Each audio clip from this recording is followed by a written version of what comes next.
Today is Thursday, February 17th, and tonight is Niagara Regional Council, which means another council update from yours truly to help inform you about what the politicians are talking about locally.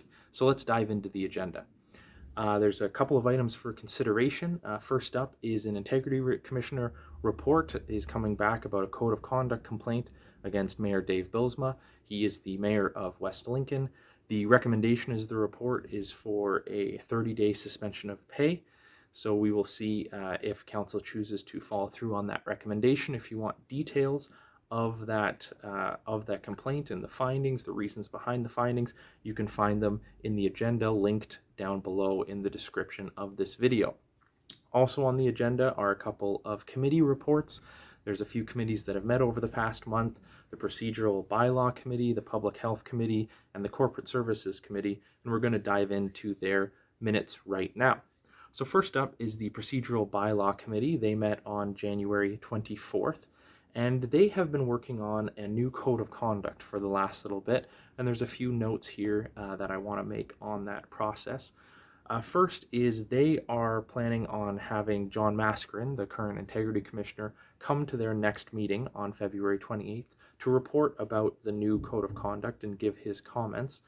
I would say go watch it if you're interested in that, but unfortunately the Procedural Bylaw Committee is, I think, one of the only committees of the region that is not live streamed. You can't actually go watch it, and with the current region COVID restrictions, you also can't go in and watch it in person. So it's almost like a closed door meeting because nobody can see it from the public. So we'll have to wait for the minutes to come out to see what that presentation happened to say.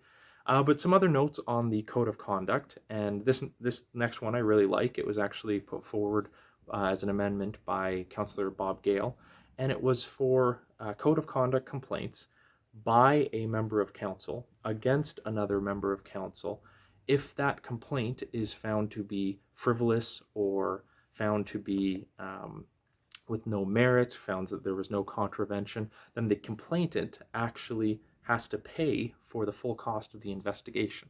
Now, the reason why I like this is the Integrity Commissioner serves a purpose of accountability for elected officials, and it's really for the public to hold the council accountable. Unfortunately, what it's morphed into in some cases is councillors filing complaints against each other to score political points. And while that is not only the intent is wrong, but it also costs the taxpayers a lot. This way, it would, I think, limit that kind of sniping back and forth between councillors, and it would save taxpayers money. So I think this is a good step in the right direction. You don't have to worry if you're a member of the public and you submit a complaint, you're never going to be asked to pay for the investigation. This is only for members of council complaining against other members of council, which unfortunately I won't say is the majority, but has been a lot of the complaints in the last little while.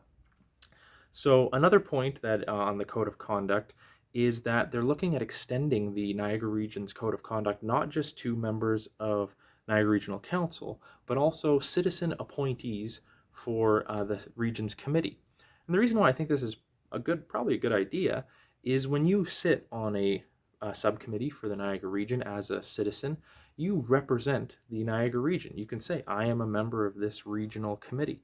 And so you should be held to a certain standard of that representation merit. So again, I think this is a step in the right direction for the code of conduct, and we will see how that discussion goes tonight. As I mentioned, the Public Health Committee also met on February 8th. I think the main highlight out of that was that the region is getting new power stretchers, and they came in under budget, which is always nice. So the last set of minutes that I want to talk about is the Corporate Services Committee.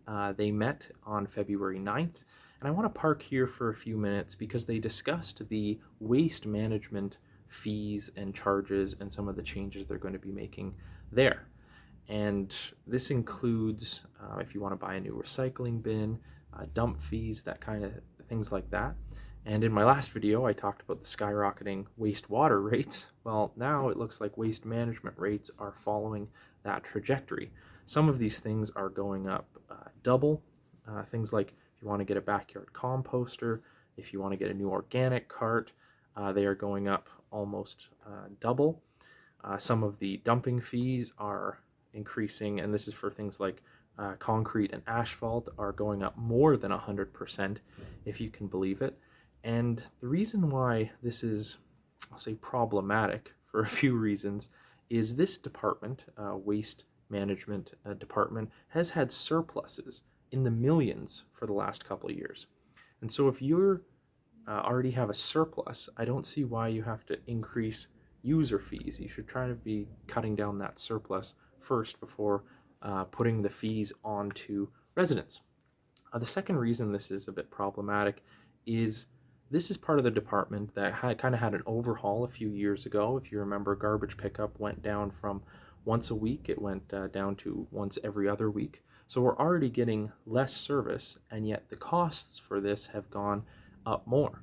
So we're already paying more for this service through our taxes, and now they want us to pay more on individual user rates. It just doesn't seem to make sense. And the final problem is the region has been trying to incentivize, and rightfully so, has been incentivizing recycling, going green, that kind of stuff. And yet almost all of these user fee hikes are in relation to organic bins, recycling bins. Is actually making the cost of recycling harder. It's making it more. So it doesn't seem to line up with what they're trying to do. Now, this vote, when it was at committee, was a tight vote. It was a 7-5 vote. So now this is coming to council, and we'll see if it is brought up again there. Well, that is everything I wanted to talk about for tonight's council meeting. If you're interested in anything that I talked about, you can watch the live stream, which is linked in the description down below. And I hope you have a great rest of your week.